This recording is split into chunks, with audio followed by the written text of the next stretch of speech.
Now, Local 4 Sports with Marco Yurkovich.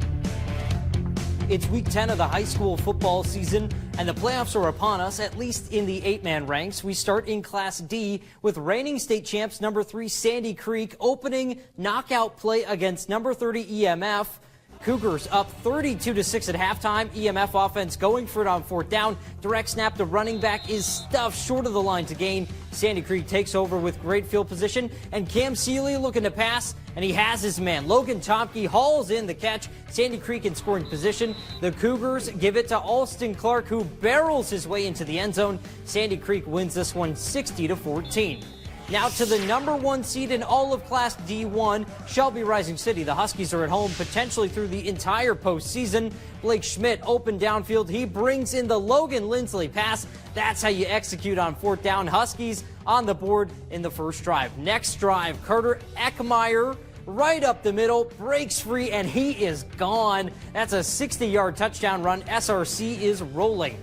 And the Trojans aren't going to catch them. Later, Huskies give it to Jet Verbraca. He rips through some arm tackles, changes direction, and puts on the Jets, if you will. What a run. Another score for the Huskies as Shelby Rising City cruises past Boyd County 44-22. Out in Hebron, number 10, Thayer Central versus number 23, Perkins County. Titans up 8-0 in the first. Off the play action, Lakin Wydell drops back and takes a shot downfield. He hits Maddox Von Skyver to set up the Titans offense in the red zone. Thayer Central looking to extend their lead. Carson McLaughlin takes the handoff, finds the edge, and makes his way into the end zone. Titans take a 16-0 lead over Perkins County. The Plainsman offense marching downfield. 4th and goal, they take a shot to the corner of the end zone. Good defense, though, by Murphy Subdeck. He stops Perkins County as the Titans win big, 47-6. In McCool Junction, 15th-ranked Mustangs hosting number 18 Arcadia Loop City. Mustangs start the game on offense and have fun early. Carson McDonald passes to Jamison Weiss, who pitches it to Colby Yates. A hook and ladder gives McCool Junction a first down to start the game. In the red zone now, McDonald keeps it himself and finds the end zone. The Mustangs lead 6-0. It's the Rebels' turn. They give it to Ryan Kozlau on the motion, and he marches his way into the end zone. This was close all the way, but McCool Junction winning 44-42 in double overtime. Final D1 playoff game on the docket. Number 16 Sutton hosting number 17 Bloomfield. Defense reigning supreme early in this one. Aiden Banta gets into the backfield and grabs the TFL for the Mustangs, forcing a punt. Sutton on the attack now. Patient running from Keith Clower, finding a hole and hurdles for the first down. Now later in the drive, 4th down in the red zone for the Mustangs, but the Bees make a huge stop. Bloomfield pulls off the slight upset, 34-26 over Sutton. Now we head way out west. Number 31 Elkhorn Valley taking on number 2 DCS. All Tigers here. QB sneak at the goal line from Danton Horner, making it 18-0.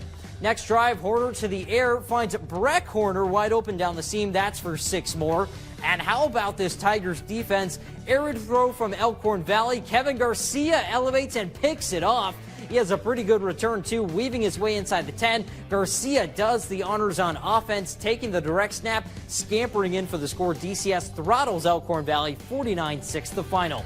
Now down in some Class D2 opening round matchups. Number 20, Burwell visiting number 13, BDS. Wyatt Kemp on the QB keeper around the edge for the Eagles. The junior goes outside and moves the chains.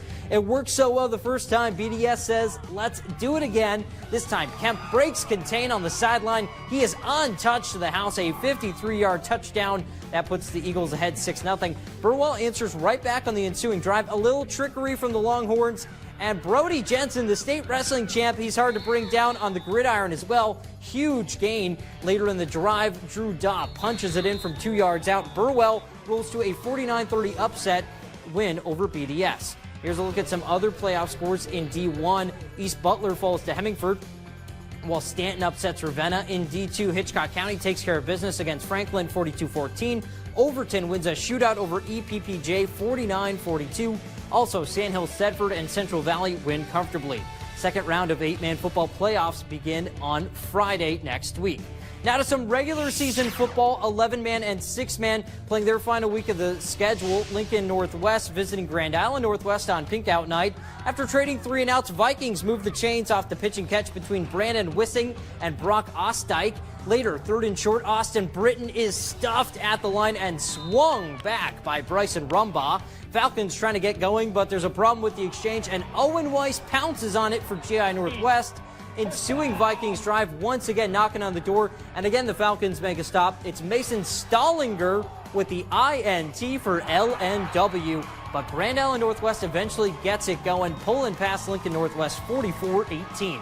Down 281, Fillmore Central travels to Hastings St. Cecilia for a C2 season finale. Blue Hawks driving just before the half, down 14-6. Colin Greenquist rifles it to the sideline. Aiden Scheifer with the catch. Later on, fourth and short, Drake Rosno powers forward. That keeps the drive alive for the Blue Hawks. Now just 0.8 of a second remaining. St. Cecilia taking a shot to the end zone, but instead it's a juggling interception by Camden Temmie. Tries to return it all the way, but he's eventually taken down. Fillmore Central beats Hastings St. Cecilia 28-19.